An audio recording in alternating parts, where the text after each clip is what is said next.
Good morning, ladies and gentlemen. Bonjour, mesdames et messieurs, et bienvenue au Conseil municipal pour le Welcome to City Council for September 26, 2018. 26th of September, 2018. For those who are able to, please rise for a moment of personal reflection and remain standing as we introduce our very special guests who will sing our national anthem.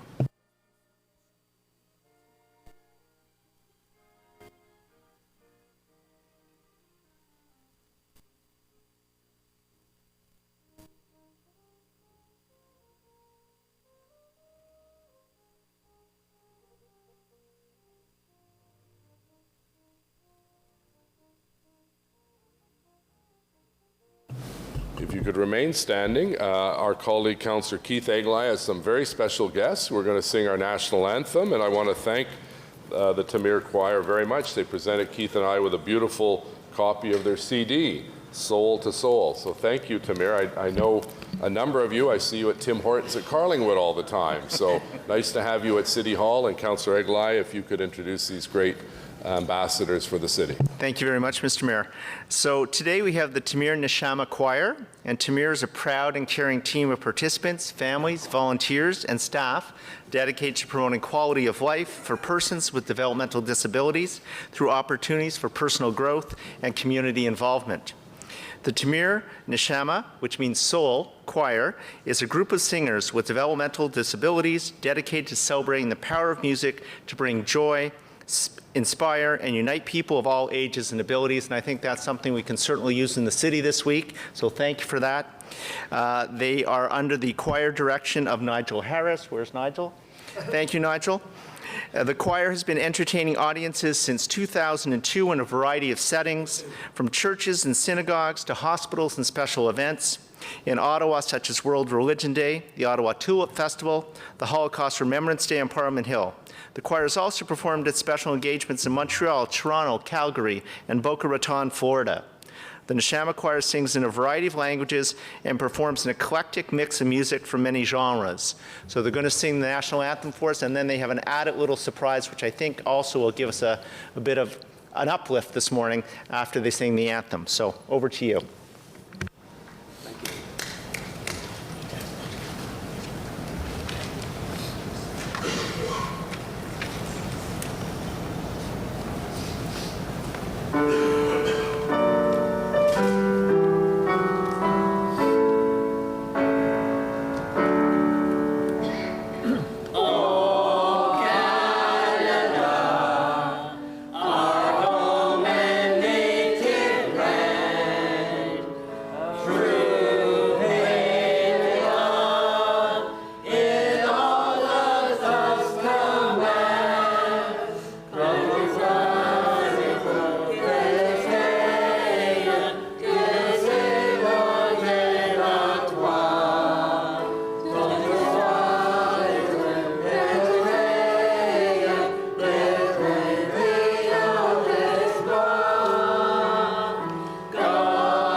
Well, I would now like to sing What a Wonderful World. Thank you.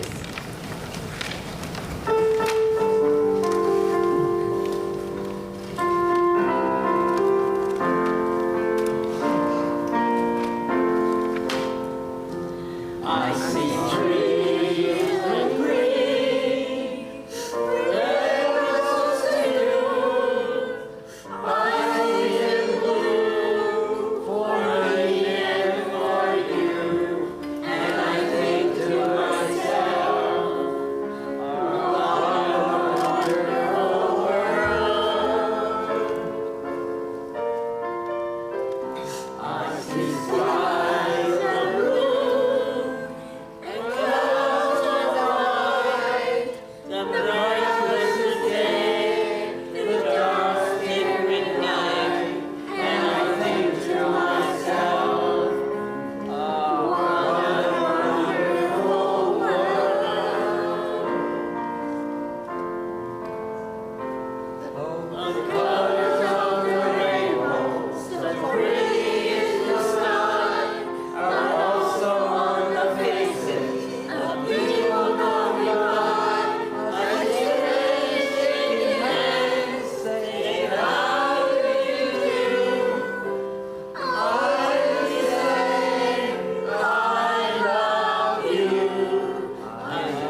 Well, that was amazing. Let's give the Tamir Choir another big round of applause.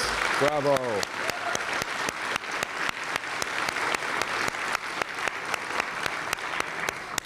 That was just terrific. Thank you, Councillor Egli, for choosing such an inspiring group to come and serenade us this morning. It's now an honor to invite Mark Wigmore to the podium for this Council's City Builder Award presentation. J'invite maintenant Mark Wigmore à monter sur le podium pour la remise de prix de bâtisseur de la ville d'aujourd'hui, and welcome Councillor Chernyshenko from Capital Ward to join us for the presentation. Here is David, here he is. I'd also like to extend a very warm welcome to the family, friends, and associates of Mr. Wigmore who are here today in the gallery.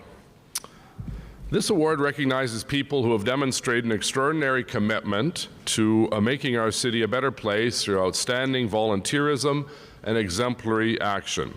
I appreciate this opportunity to recognize Mark's dedication to Camp Misquois and the Ottawa Race Weekend, and to thank him for his enduring contributions. Depuis plusieurs années maintenant, Marc siège For several years now, Mark has been a volunteer on the board of directors of the camp. Ottawa near Gracefield hosts summer camps for children and adults with developmental disabilities. Mark has been a great help to the board of directors, particularly with fundraising efforts for the camp. At Camp Misquois, they rely on the revenue from campers to run the camp, so the more money they raise themselves, the more additions they can make to the camp, and the lower they can keep the registration fees. In the past several years, through Mark's fundraising efforts and ideas, Camp Misquois has raised over $200,000, and this money has been used to construct an accessible bathroom, shower, cabin, and a brand new sports pad. Mark a aussi effectué de nombreuses demandes. Mark also made several grant applications for the camp to be even more accessible for its users. $1,000 himself this year, collecting sponsors for the camp during the Ottawa Race Weekend Half Marathon. Now, when Mark isn't volunteering and doing great work and raising money for the camp, you can usually find him volunteering with Race Weekend, which took place, of course, last weekend. This week, Mark organized all the pace bunnies of each race, and that's a lot of pace bunnies because I was there for that marathon, and he participated in the half marathon himself. I'm sorry, the Army weekend was this. Yours was a little earlier. This is the 10th year Mark has helped out at Race Weekend, and he's led a team of 68 bunnies, which he called the biggest pace bunny team in Canada. It's my honor, on behalf of Councillor David Chernyshenko, to present the Mayor's City Builder Award to Mark Wigmore. Congratulations, Mark. Thanks for the good work.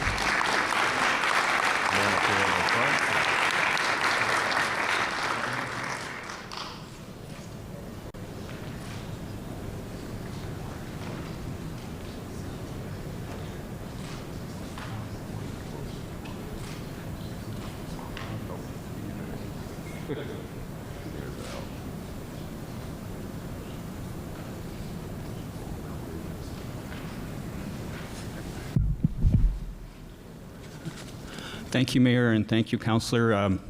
It's a great honor for me, and it's a bit odd this week receiving a volunteer award given the tornado and all the volunteers that are working hard to help the community come back together, and so it's a bit humbling to receive this award in that context, and just a big shout out to everybody who's working hard across the city on behalf of everybody that was affected. When my wife heard about me getting the Builders Award, her first remark was, thank God it wasn't the Painters Award because you're an awful painter. And when I heard about the award and learned that my kids were involved in the nomination, I really was pondering what they actually said about me. So obviously they said something nice, which is always refreshing as a parent to think that they came to that. I guess I'm here because of Camp Misqua, which is an awesome camp, an important contribution to the community, and Fozzie Mankel is here and is really the driving force behind that camp, and I thank him for including me in those efforts. With race weekend and the Pacers, and with Army running the Pacers, it's something I've been doing for the past years, and it's an awesome experience. In the last couple of years, I've tied my passion for the camp and my passion for running together through the Scotiabank Charity Challenge, and Al from Race Weekend is here. That charity challenge collectively raises $800,000 a year for charities in Ottawa, and means a lot to the small charities like Camp Misqua, who can't really do those sorts of events on their own. So I thank Al for his involvement in allowing us to link in with that. And finally, I'd like to thank my wife, who behind the scene tolerates all that, including the multiple sets of bunny ears that seem to be around the house every year as I organize the Pacers. So thanks again, Mayor. Thanks you, Councillor, and I really appreciate this. Thank you.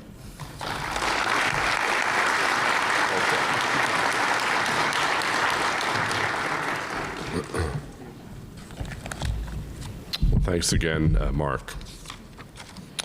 For our next presentation, I'd like to invite the following people to join us. Councillor Tim Tierney, the Chair of the Ottawa Public Library Board, Councillor Jan Harder, Danielle MacDonald, CEO, Ottawa Public Library, Monique Desermeaux, Deputy CEO, and the following members of the Ottawa Public Library Content Services Team: Matt Abbott, Librarian, Amy Hoffman, Librarian, member of the Content Services Team, and Ann Archer, Program Manager, Content Services. I'd also like to recognize Laura Cordukes, Coordinator, and Monique Brulé, Division Manager, both from the Programs and Services branch, who are unable to join us today, but were members of the project team.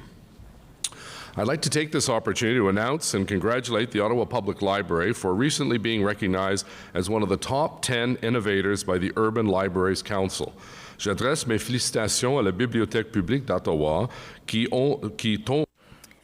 The library has recently been recognized as one of the 10 top innovators in the Urban Libraries Council. Urban Libraries Council, which Councillor Harder served on for many years, represents more than 150 library systems from major urban areas across North America, US and Canada. OPL was recognized with the honor at the 2018 ULC Annual Forum, which was held September 5th to 7th in Baltimore, Maryland.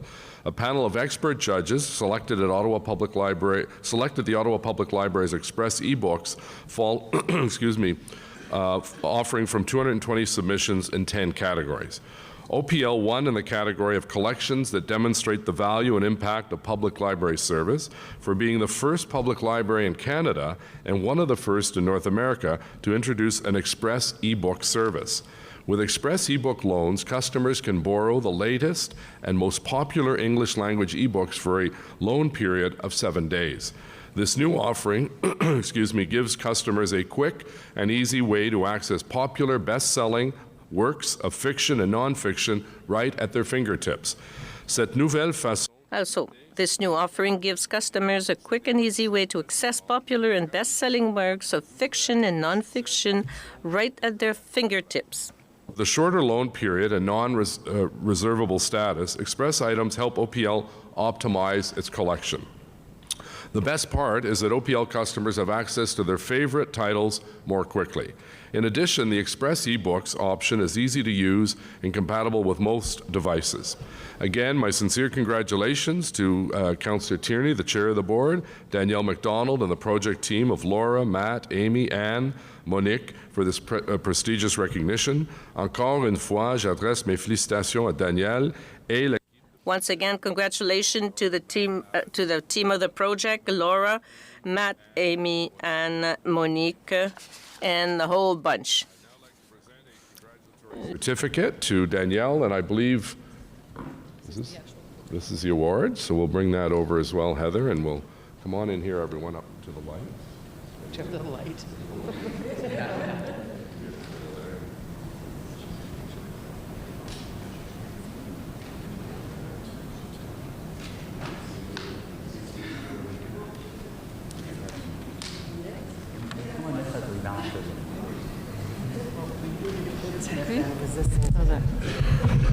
Here, you come in here. You come on the inside.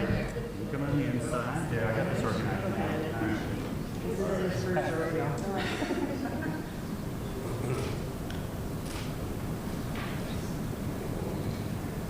Two more.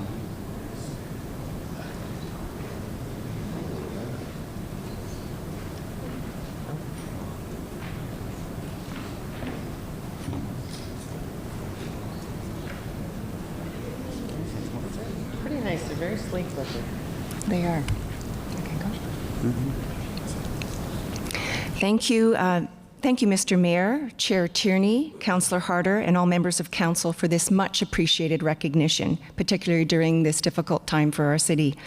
J'étais tellement fière d'accepter ce prix. I was very proud to accept this award on behalf of the OPL.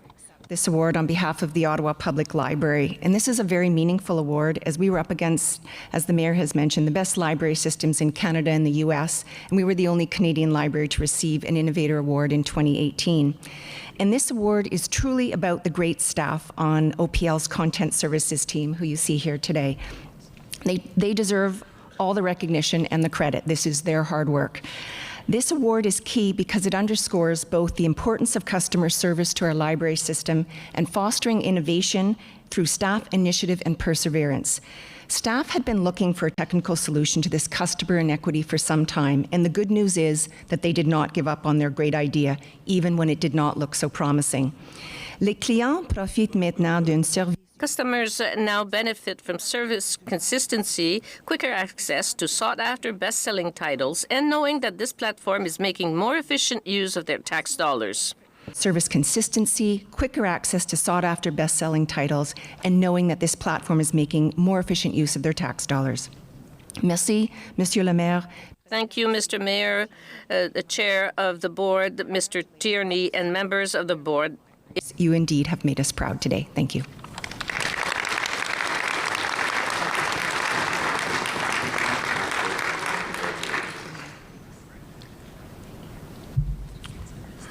And I said we'd have no jokes about the Dewey Decimal Classification System. Our final presentation is an important one to, of course, launch our annual City of Ottawa 2018 United Way Centraide Employee Campaign. Je suis heureux de lancer aujourd'hui. I'm pleased to launch the City of Ottawa 2018 United Way Centraide Ottawa Employee Campaign. Individuals to join me. Carole Gagnon, Vice President, Resource Development, United Way. Marc Belanger, Senior Manager, Workplace Philanthropy. Dan Chenier, who once again is our award-winning campaign chair. He keeps drawing the short straw, I guess. Councillor Mark Taylor, Honorary Campaign Chair. And Raynor Boutet, Campaign Manager. If they could all come forward at this time. Welcome, bienvenue. Nice to have you all here. I'd like to recognize the members of our business community and government representatives who have also joined us here today. The work accomplished every day by the city employees and the achievements of the United Way Centraide Ottawa go hand in hand to improve the lives of literally thousands of Ottawa residents. Le travail que les employés de la ville The work accomplished every day by city employees and the achievements of United Way Centraide d'Ottawa go hand in hand to improve the lives of thousands of Ottawa residents. City employees have raised more than $6 million for the United Way since 2001, when it was designated the city's corporate charity of choice. Over the past 5 years alone, city employees have raised more than $2 million for local people in need that have changed the lives of more than 5,000 of our fellow citizens. During the 2017 campaign, city employees raised $280,927, and this year, our goal is to help 1,000 local people by raising a total of $300,000. The connection between the City of Ottawa and the community, of course, is very strong. Every day, city employees work to make Ottawa a better place to live. Le lien qui unit la ville d'Ottawa. The connection between the City of Ottawa and the community, it serves its strong. Everyday city employees work to make Ottawa a better place to live. The programs and services provided by United Way agencies make an impact on our communities. They help kids, parents, the elderly with essential support and programs. And of course, they change lives. Giving to the United Way is 100% local. All money raised here stays here. Donner à Centraide est Given to United Way is 100% local. All money raised stays right here in our community et appuie plus de 90 programmes locaux. Homeless youth, people facing mental health and addiction issues, and many others. A few examples include the Boys and Girls Club, World Skills Employment Center, and the Distress Center of the Ottawa region. The United Way continuously fosters partnership between business, government, and community at large. And we're very fortunate in Ottawa to have a United Way Centraide to help identify where support is needed the most in our community in determining how to invest our donations in ways that produce the greatest results. I'd now ask Carole Gagnon, Vice President, Resource Development, United Way, to say a few words. Carole. Thank you. Good morning, everyone. First, I'd like to acknowledge that it's been a difficult few days for many, and that all of you sitting around this table, I know, have been working 24/7. So thank you, and thank you to the first responders. We also have been very active on the ground, connecting with frontline agencies, and we are looking at the weeks and months to come, because that's what United Way is all about. It's a 365-day organization. We are launching the City of Ottawa's campaign today, and the partnership that we have with the city is such that we understand what the needs are, we can coordinate our efforts and invest where they're needed the most, and we could not do that unless we had this partnership that's long-standing. I'm going to invite all of you to look for an announcement that will be made later today around our efforts in the coming weeks and months, and I invite all of you to consider those who are less fortunate, who are still struggling, and who will be struggling for the weeks and months to come. Thank you very much for your time.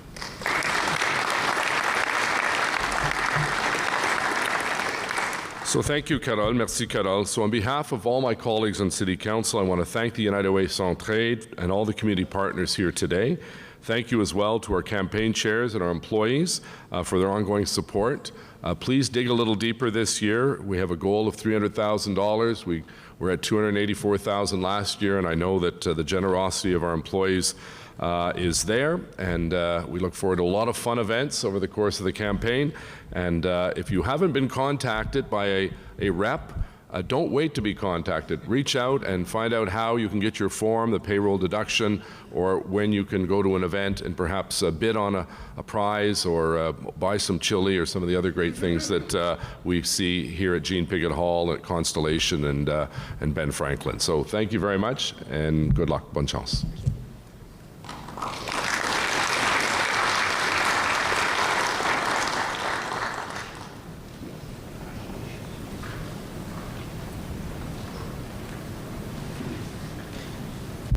A roll call, please, Madam Deputy Clerk. Conseiller Manette. Present. Councillor Middick. Councillor Harder. Here. Councillor Wilkinson. Present. Councillor El Shantiri. Present. Councillor Kadri. Present. Councillor Taylor. Here. Councillor Shirelli. Here. Councillor Eglai. Here. Councillor Deans. Here. Councillor Tierney. Present. Conseiller Fleury. Ici. Councillor Nussbaum. Présent. Councillor McKenney. Present. Councillor Leeper. Here. Councillor Brockington. Here. Councillor Chernyshenko. Présent. Conseil Cloutier. Présent. Conseil Blais. Présent. Councillor DeRoos. Here. Councillor Moffat. Here. Councillor Kakish. Here. Councillor Hubley. Here. Mayor Watson. You see. Le quorum est étient, Monsieur le maire. Yeah, the quorum, Mr. Mayor. As you all know, last Friday, many communities in the west and south end of Ottawa were hit by severe weather events, including 2 tornadoes. This severe weather affected literally tens of thousands of residents across our city, causing significant damage to homes, infrastructure, and trees, and leaving hydro customers without power. Dunrobin, Craig Henry, Arlington Woods, Hunt Club Riverside, and Greenboro have all been affected. Following more than 350 early assessments by Building Code Services across the affected areas, I'm told that 30 homes in Dunrobin will likely require complete demolition. 20 others are in critical condition and that will require further inspections to determine if they can be repaired. In Nepean and Ottawa South, another 55 homes have been deemed unsafe to occupy.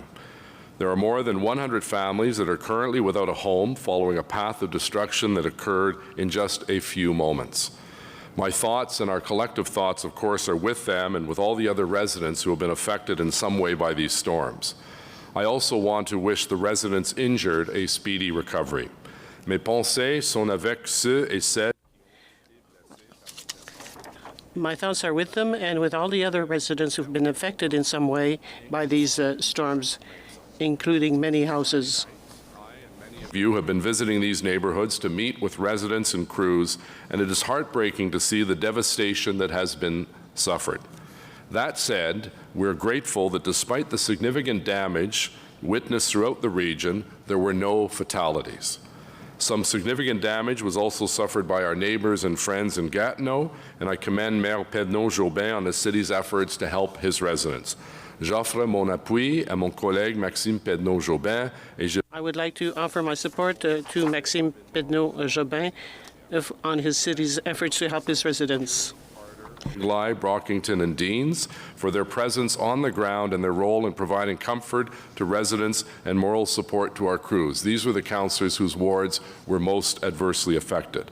But I also want to thank all other councillors whose wards may not have been affected with significant damage, but whose communities lost power for their hard work in delivering food and comfort and information to their residents, particularly the vulnerable residents and seniors who were in apartment buildings.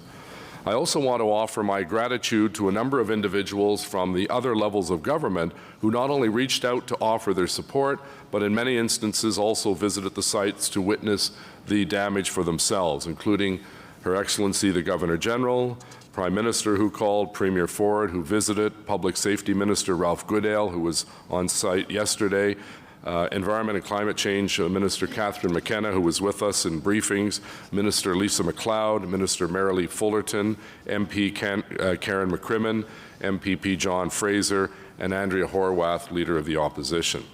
We know that this is a stressful time for everyone, especially those whose homes have been damaged or destroyed.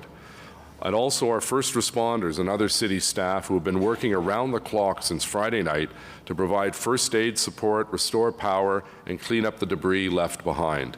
This truly has been a Team Ottawa approach, but we also know that Ottawa is resilient. Notre ville a toujours su comment. Our city has always been resilient.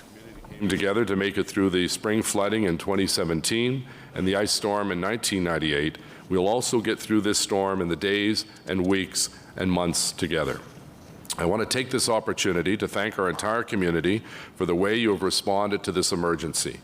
Most importantly, I want to thank and recognize the tremendous work our first responders, paramedics, police officers, firefighters, including our very dedicated volunteer firefighters, many of whom were on the site in Dunrobin very quickly.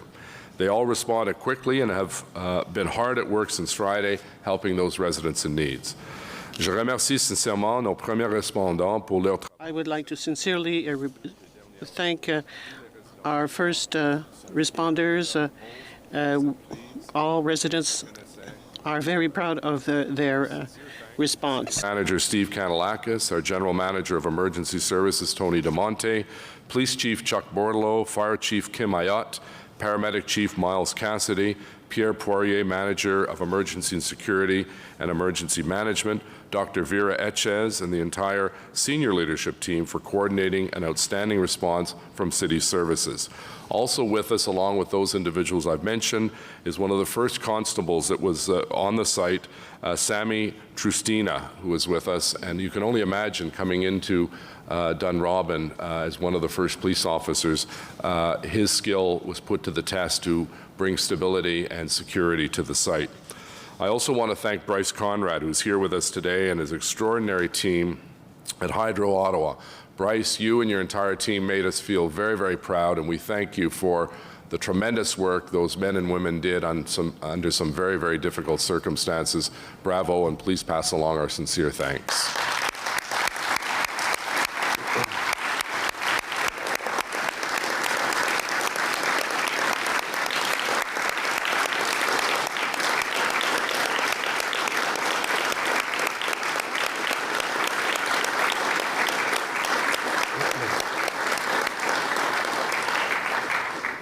They have literally been working around the clock since Friday evening to restore power to the hundreds of thousands who were left in the dark by the storm. I'm pleased to report at this time there are only 41 homes that remain without power, and we hope to have these restored by the end of today. Once these 41 are back on the grid, power will have been restored to every home where it was safe to do so. Unfortunately, Hydro has had to disconnect the meters at 65 homes, and these cannot be re-energized until significant repairs have taken place. I also want to take a moment to sincerely thank the City of Ottawa Emergency Operations Team, who mobilized very quickly to coordinate response efforts, including setting up welcome centers to provide emergency shelters to all affected neighborhoods. And a big shout out goes to our many community partners who have stepped up to help once again. The Red Cross, the Ottawa Food Bank, local food banks, and the Salvation Army, who have been feeding those without power for days. I can't forget the tremendous donations that have come in, namely from the Sens Foundation, Canadian Tire, Rogers, CN Rail, and Uber, who have all given generously to support the efforts of the Red Cross. And to the small businesses that provided pizza, sandwiches, and coffee, your gestures made a big difference for those in need. Finally, I want to thank our residents for their generosity over the last 5 days. Je veux remercier sincèrement nos résidents. Finally, I'd like to thank our residents for their generosity over the last 5 days. I've heard so many stories of people opening their doors and homes to neighbors and to complete strangers to ensure everyone had access to food and shelter. Let me just tell you one story that Eli is familiar with because he was with me at the time. As I was traveling to Dunrobin, I've lost track of the days now, I think it was 2 days ago, with the Governor General, she mentioned, she was talking about her interest in sport, and I said one of the people who has been adversely affected was Todd Nicholson, who received the Order of Ottawa. He was the chef de mission for our Paralympic team. He's a Paralympian gold medalist, and his home was destroyed. And she said, I know Todd, and she sent him a text, and as it happens, when we went into the neighborhood that was, I think, on Porcupine, if I'm not mistaken, Eli, we saw Todd in his driveway. So we pulled over, got out, and the Governor General gave him a big hug, and his wife Emily was there, and his son, and they brought us inside his home. And the entire roof had been ripped off. It was unbelievable, the sight. The bedroom was thrust into the living room. And Emily and Todd told me this story about, well, first of all, Todd's brother lives in Kinburn, and his house was ravaged by the tornado as well. And Emily was telling me the story of they were missing their goldfish, their son's goldfish. And they came in after all of the fire and police could give them permission, and they found the goldfish bowl intact with the goldfish, and the goldfish's name was Happy, still there, but Emily said it was spitting out little pieces of insulation that had fallen into the bowl, but the bowl remained intact.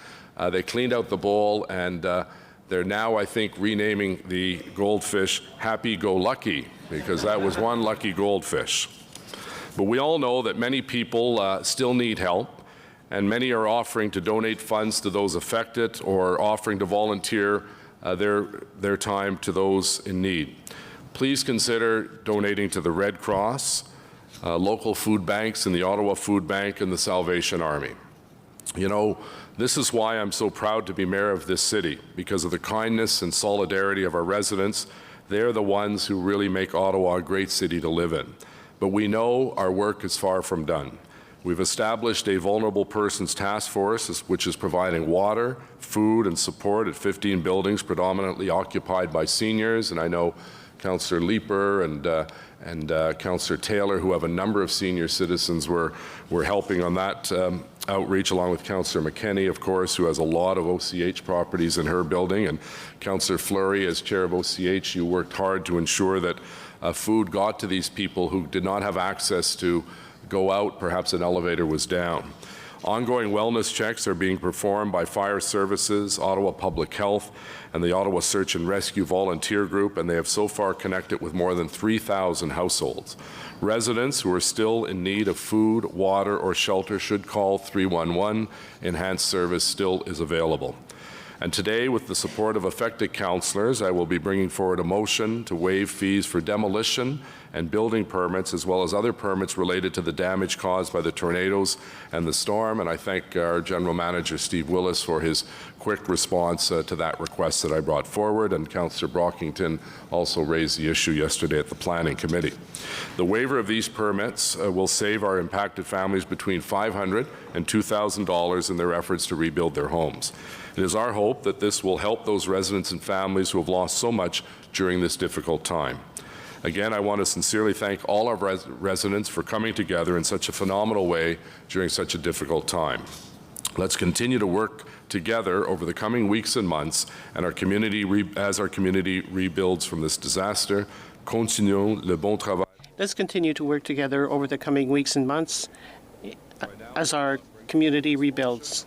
By myself, seconded by Councillor Harder. Whereas the tornadoes of Friday, September 21st, 2018 damaged many dwellings in the Ottawa region, primarily in the Dunrobin and Craig Henry Arlington Woods area of the city, and whereas it is appropriate that direction be provided as soon as possible to planning, infrastructure, and economic development staff to assist in the process of reconstruction, therefore be it resolved that the rules of procedure be suspended to permit the introduction of the following motion. On suspension, carried. Whereas the tornadoes of Friday, September 28th damaged the areas, it's a little repetitive, property owners may require demolition and/or building permits in order to rebuild existing buildings and structures in the areas affected by the tornadoes, whereas the cost of these permits will cause additional hardship in already impacted owners, whereas many of the civic number blades were damaged in the affected areas. Therefore, be it resolved that the General Manager of Planning, through the Chief Building Official, be authorized to suspend the following fees that may be incurred as a direct result of damage inflicted by the tornadoes of Friday, September 21st, 2018, demolition fees, building permit fees, fees relating to accessing historic building permit records, replacement fees for civic number blades, and be it further resolved that the General Manager of Planning, Infrastructure and Economic Development be authorized to suspend the sewer disconnection fee where such is incurred as a direct result of damage inflicted by the tornadoes of Friday, September 21st. So I know some members would like to speak, so if we could just push your button and I'll...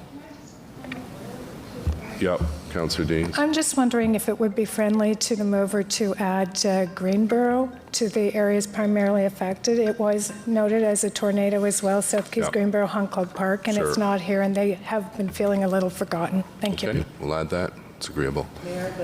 Councillor Harder has the floor.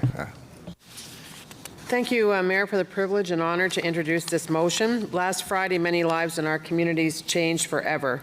Most of us got that annoying sound on our phone, an emergency alert. How many of us reacted? How many of us thought we would actually see a tornado?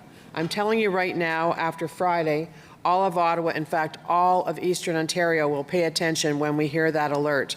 The two tornadoes that touched down now, we know there were more than that. I think there's 6 confirmed, that touched down in Ottawa caused unbelievable devastation. Houses flattened, cars tossed around like toys, and trees uprooted from the ground. And while the wind whipped, causing power failures unlike anything we have seen since the ice storm of '98, the real news story was what happened next. Never in my life have I been prouder of my city. Out in Barrhaven over 3 days, starting less than 12 hours after the storm, Lisa McLeod, Minister of Every People thing, Daryl Bartra and the Daryls, as we like to say, and I fed people hot meals, 6 in total of almost 10,000 people. Thousands of people passed through Larkin Park, and they passed through for the hot meal, but also for the companionship in their time of need. Out in Dunrobin, an emergency shelter was established at West Carleton High School, and within mere minutes of opening, volunteers began to show up for help, and still are. Not caring what they had to do, just ready to do anything. And so it continued over the weekend. So many stories of people helping people. What touched me the most was hearing from seniors who were alone in their homes. They were lonely. They heard from neighbors in the community that we were gathering at Larkin House for breakfast, and they were so thrilled to spend the day with us, just to be out and seeing people and not being stuck home alone, not knowing what was going on. Many mums with babies stopped by asking for hot water to warm up bottles and to make pablum for their babies, things that we take for granted every single day. We really were the heart of the community. And today, just 5 days later, we are in the recover and rebuild phase. As city councillors, we have been out in the communities. We have seen the devastation from which people need to start to rebuild their lives. The cost, the time, the effort, and that this will take seems insurmountable. But I have seen what the community can do, and I know as a city we will continue to support our neighbors. As a council, we have the opportunity to make that task just a little less financially burdensome. With this motion today, the Mayor and I are requesting your approval to waive many of the city fees that will come in the rebuilding phase. With your support, everything from demolition fees to building permit fees will be waived for those impacted by the storm. It is our hope that this will help those who could use a hand right now as they rebuild after the storm. Thank you, Mr. Mayor. Thank you very much, Councillor. Councillor Eglai, please. To speak to this. It's interesting. I was being interviewed on CFRA when it was just announced that this motion was coming forward, and the announcer said, "What will you be saying at the debate?" And I said, "Well, there better not be any debate. This better pass unanimously," and I think it will today. But I do want to take this quick opportunity along the lines of the wonderful choir that we heard from. I think they could have sung "What a Wonderful City." Because, like Councillor Harder, what I have seen in my community is absolutely astounding to me. The number of people that have come out and helped, the businesses, the churches, the partnership that we've built with the Salvation Army to serve hot meals in Mannerdale and Tanglewood and Arlington Woods, Craig Henry. Just the number of people that just have called and emailed and said, I can do this, I can offer that, has just been absolutely amazing. And I want to thank all those people, and I want to thank all our staff.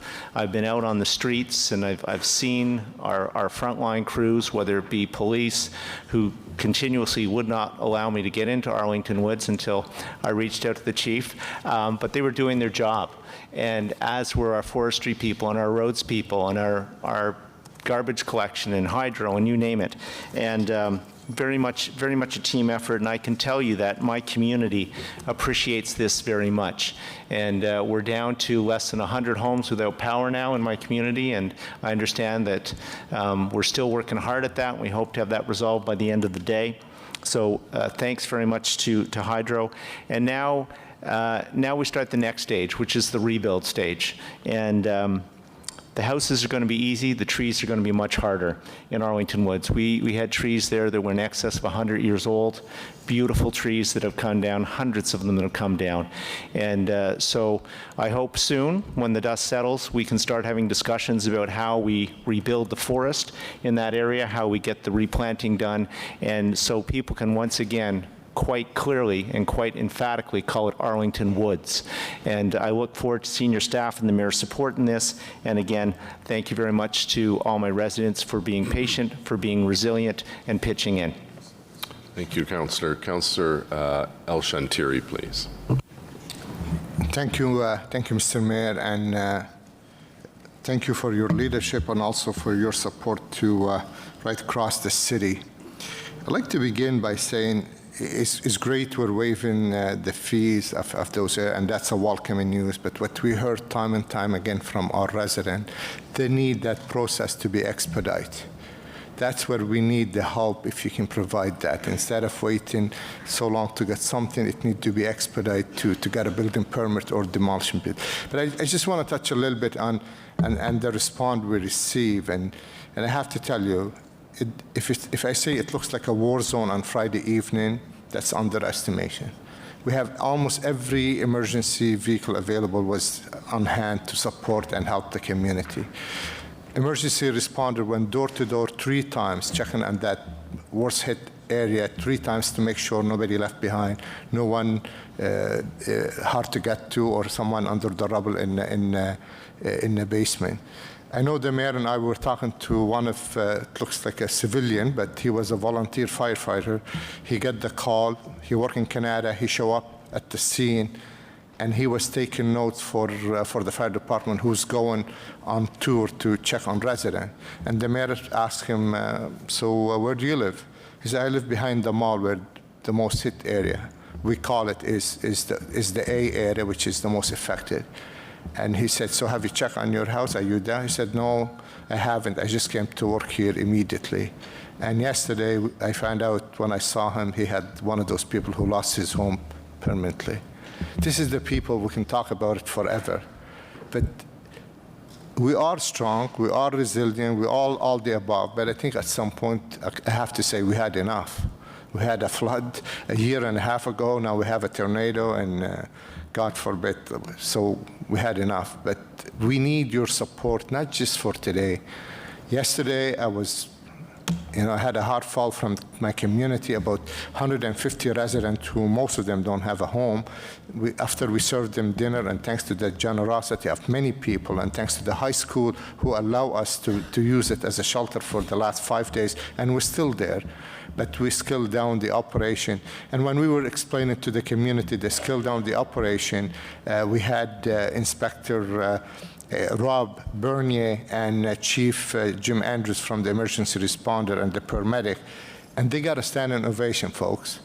These got a standing ovation from people who lost their home. That's how much they appreciate the service we do. Our public works folks, I cannot say enough about them. They went out in the rain, opening debris, opening the ditches, making sure culverts are functioning, removing. We even said, if you miss the green bin, we'll go back again. And today we're picking up organic because the spoiled food. So we cannot say enough about the operation, but I want you to keep in mind, this is going to be a long time for some of our residents. It's not just for today or tomorrow. Yes, tomorrow the dignitary and all these folks will go home, but some of those residents have no home. So I'm asking you to keep that in mind when somebody needs a demolition permit, when he needs a building permit, if we can expedite their service. That's the only request I have from you. And for the volunteer, they keep saying, oh, I want to help, but I can't help. We have over 450 skilled volunteers today on site. We have to make room for those folks with heavy machinery and skilled workers so they can climb roofs and do the proper job. We can't have all the volunteer because the site is not secure yet. You can step on broken glasses or nails or other. We're keeping all those names, and we will reach out to the volunteer. But I want to thank you on behalf of all my residents and all the folks who's there every day. We cannot thank you enough, to all the city and all the city staff. Thank you. Great. Thank you very much, Councillor. Councillor Deans, please.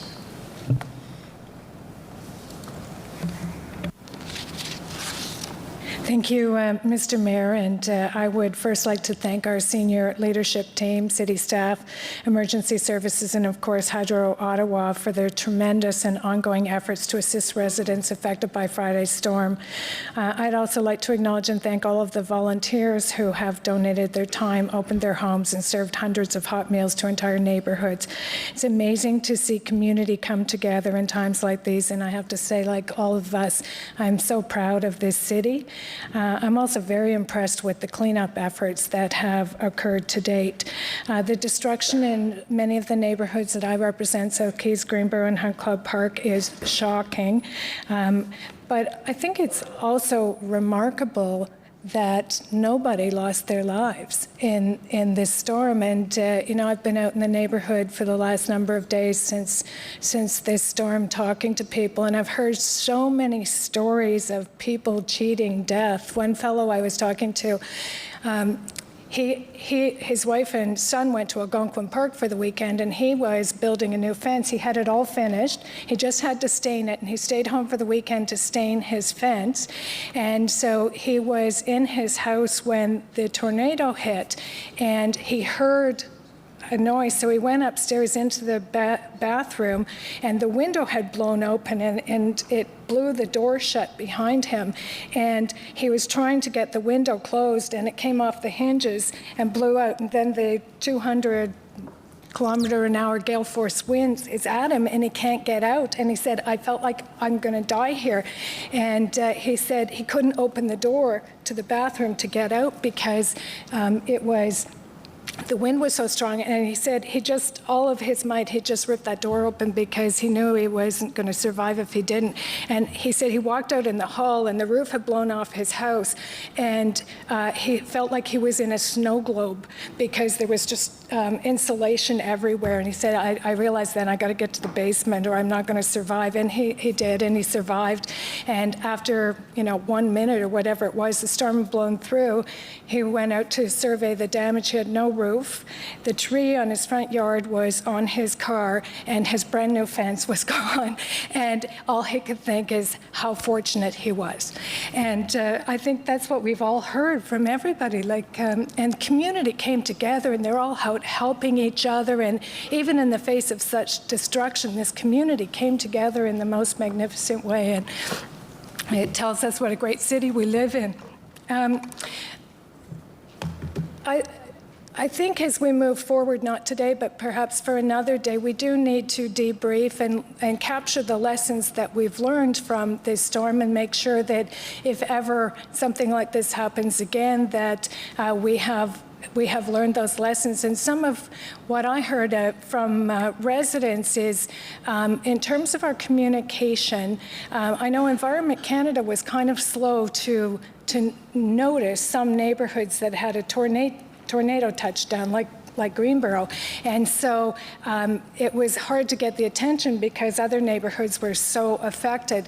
But especially seniors, social media was really, really good at pushing out messages. But a lot of seniors felt maybe the communication could have been different. And because Environment Canada hadn't confirmed that a tornado touched down those neighborhoods, it wasn't perhaps getting the immediate attention that other neighborhoods were getting. And so a lot of seniors were having issues with communication. And so I'm wondering if when we get to the debrief of all of this, if there's a way to maybe in the affected neighborhoods debrief with the communities for us to maybe our emergency operations center to go out and actually talk to people in the neighborhoods so that perhaps we could learn from them what they felt they needed that maybe we didn't do quickly enough or often enough. And so maybe it's a direction to staff, but at some point, I obviously am busy now and you're doing a great job cleaning up and I appreciate it, but at some point in the future, if we could talk to the affected neighborhoods and learn the lessons and hear their feedback, I think that would be useful in this process. So of course, I support the motion. And again, I thank everyone for your tremendous efforts. Thanks, Councillor. Councillor Brockington, please. Thank you, Mayor Watson. Good morning to everyone. Thank you, first of all, to you, Your Worship, and to Councillor Harder for the motion today. Of course, I will be supporting it. I do want to begin by, I don't want to sound repetitive, but I must say I do want to thank, of course, our first responders who reacted and served the people of Ottawa both on Friday night and throughout the entire weekend. Of course, Ottawa Hydro and all of their staff and those from outside of Ottawa who came to help, and of course senior staff who led and have been leading the operation over the last few days. Similar to Councillor Dean's and there were areas within the city that were harder hit, but within River Ward, particularly the Hunt Club neighborhood, saw significant damage as well, particularly to the Quarry Co-op and a number of streets and communities east of the Co-op, west of the Airport Parkway. Very grateful to Parks and Rec, who had the Hunt Club Riverside Park Community Center open Friday night. The staff at the center were fantastic, and working with staff got the Canterbury Community Association opened up, and we had 14 members of my community staying the night there as a shelter. There were a number of homes that were damaged and without roofs, and again, not as perhaps as bad as Dunrobin or parts of Nepean, but certainly this part of River Ward as well.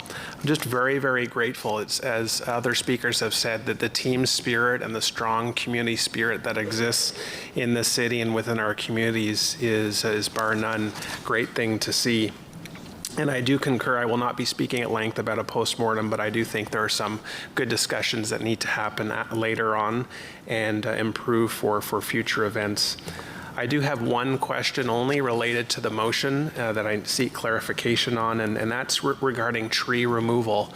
If there are trees on private property that are damaged and need to come down, will there be fees charged to homeowners to remove those trees, or will those fees be waived in part of this motion?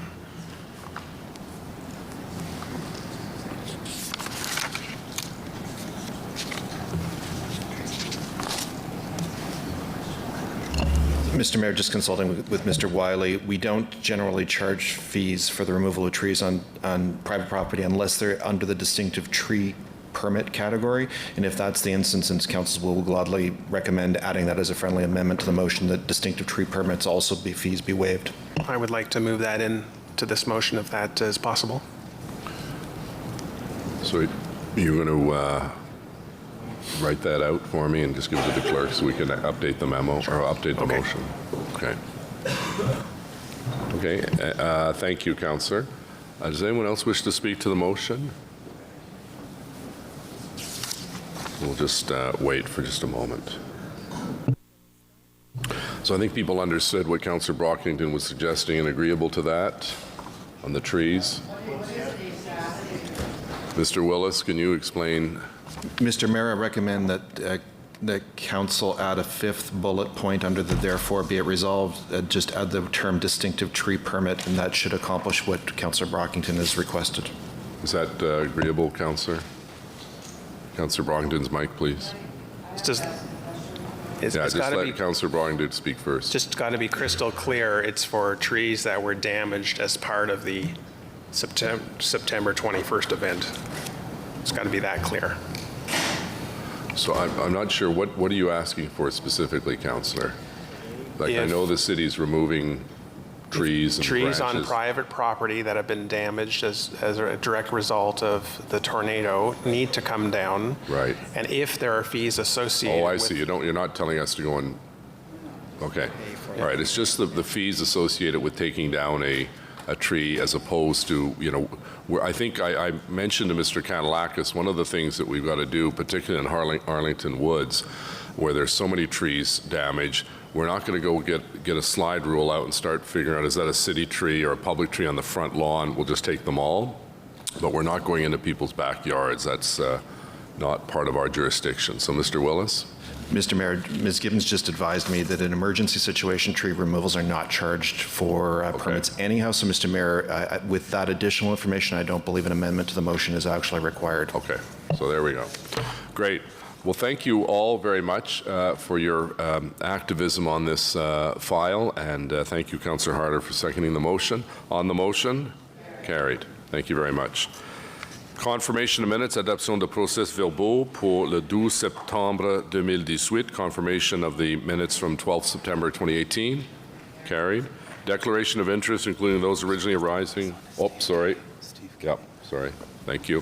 I apologize. I had it written down here and I couldn't read my writing, as always. City Manager Kanalakis, we'd ask you to wrap up on the tornado. Thank you, Mayor. And I did want an opportunity to speak because it's an opportune time. We're not there yet. We still have a long way to go, but I think it's opportune for me to emphasize a couple things in terms of the city's commitment to our council and to our community. And I'd like to also acknowledge some of the work from maybe a different perspective.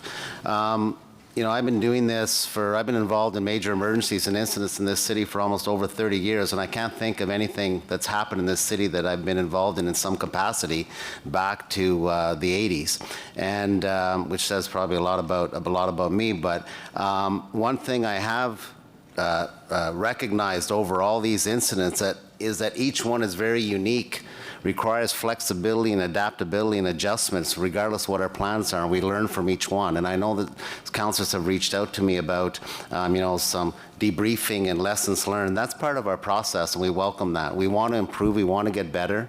The thing that I would say that came out loud and clear with this incident with the floods last year is the notion that people should be resilient and able to deal with 72 hours independently on their own. And the first thing they have is batteries and a transistor radio so that you can hear messages. Is something that we have to start reinforcing as a city, as councillors. I think we really need to put an emphasis on people that they need to be ready for that 72 hours without power. And it's something that we really want to emphasize because that helps everybody when people can be self-sufficient for a while.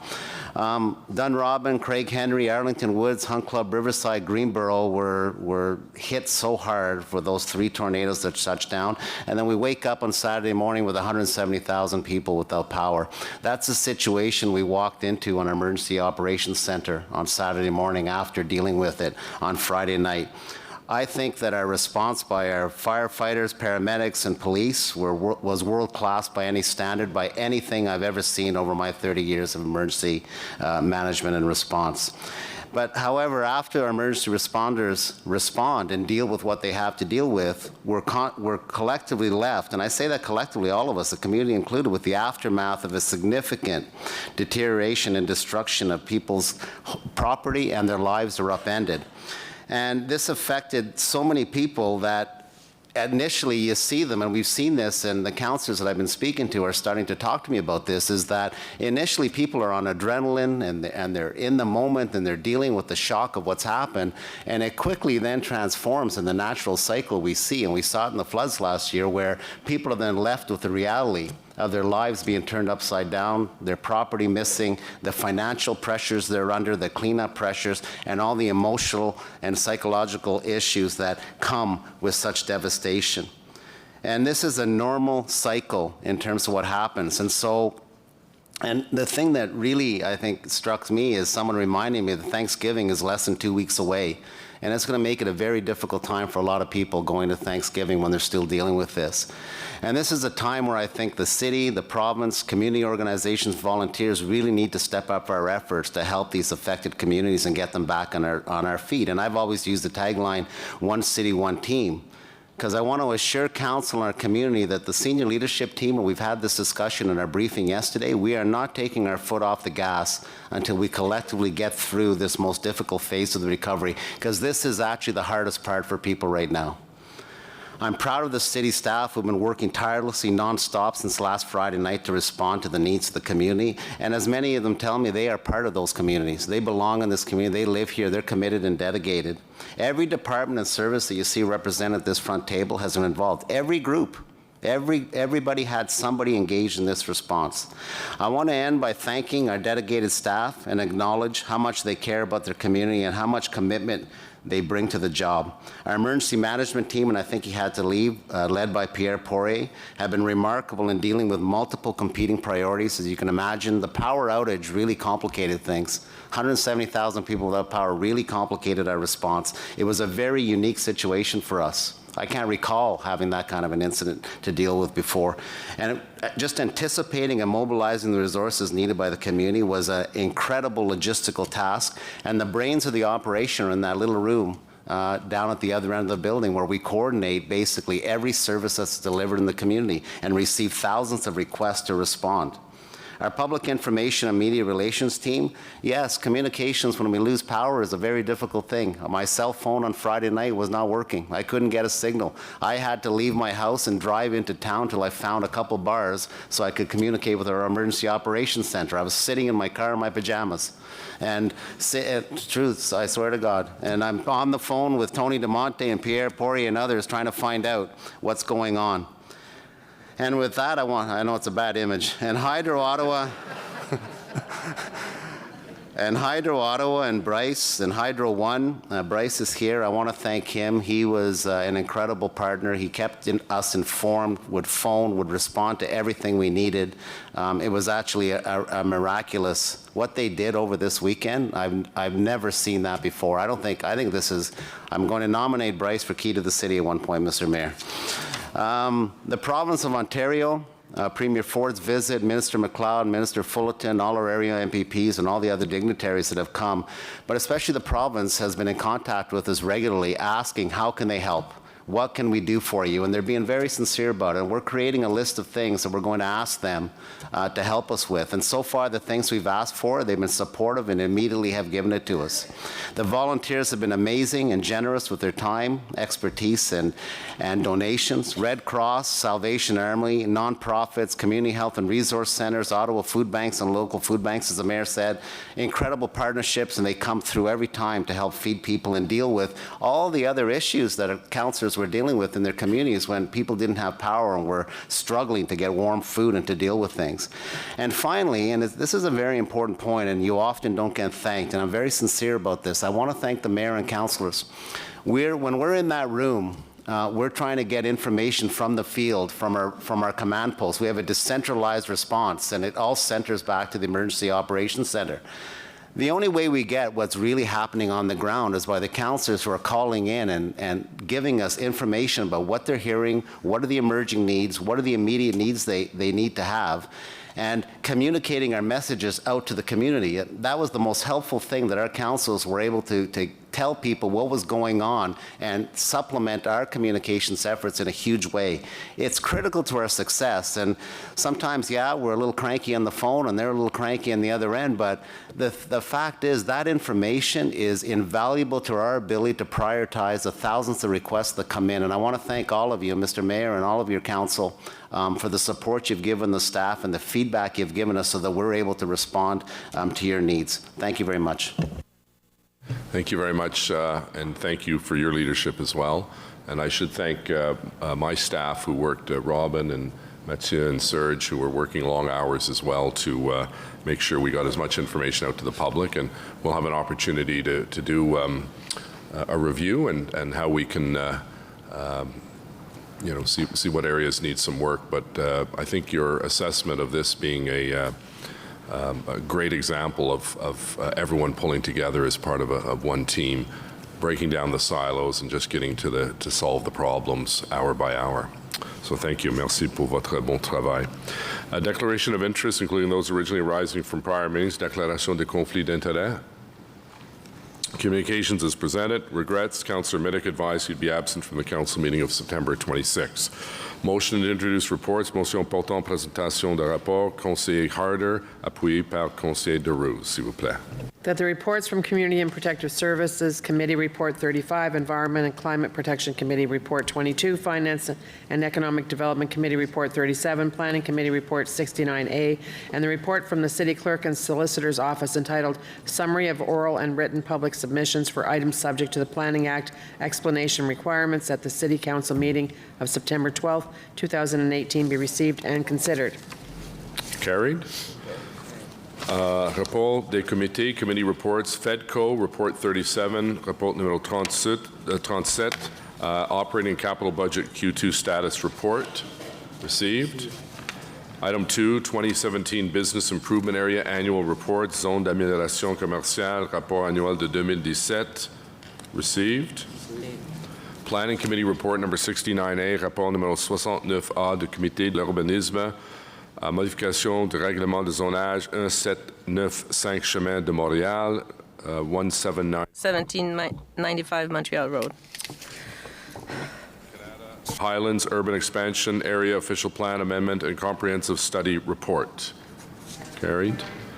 Item number 5, Building Code Services Branch, staff increase, direction de service du Code du bâtiment, augmentation. Carried. Is there any request to remove anything from the bulk consent agenda at this time? Nothing. Councillor El Shantiri.